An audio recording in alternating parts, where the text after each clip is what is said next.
Tessa, Jen, thank you. There's Mike Johnson, there's Jeff O'Neill, there's Darren Drager. And it was 2 games in a period ago where the Leafs looked like they were absolutely done. They were in the middle of a lifeless Game 4 loss. They came out for the third without Austin Matthews. They pull Samson off, and Woll comes in. And who would have thought that the bigger move there wouldn't have been Matthews' loss. It would have been Woll going in and really changing this series. They forced a Game 7. Where did these last 2 efforts come from? They deserve their flowers tonight, James, the Toronto Maple Leafs. And the biggest thing they deserve them for is their commitment to staying with what was available tonight.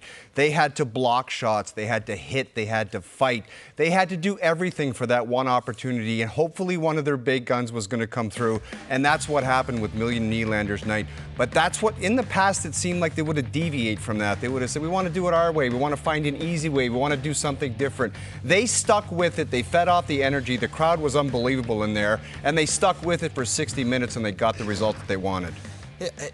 The willingness and the ability, because we've seen this team for a long time, to have a hard time staying with tight games. That's right. Not having a big breakdown. It would disappear, their play. So somebody would make a mistake, someone would go off the script, and they did not do that top to bottom. You know, the goaltending, great. Nylander, of course.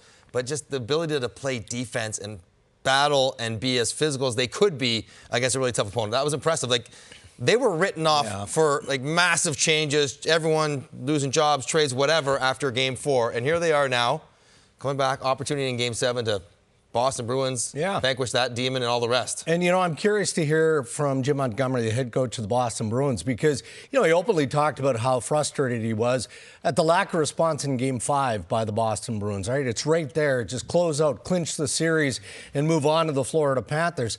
Well, he said that frustration wouldn't subside until they got through. Well, I mean, they were largely outplayed through at least half of this hockey game. They had a shot. They had 4 shots through 30 minutes of Game 6. He's not going to be happy. And I didn't think we'd be talking about Joseph Woll's performance after halfway through their game. I'm like, there's no highlight package. There's 1 shot on net. And Bobby McKenzie's theory of no momentum game to game, I've always kind of struggled with it. How could Toronto not have mojo heading into Boston on Saturday night, feeling good about themselves? Maybe not momentum carrying over, but no doubt pressure.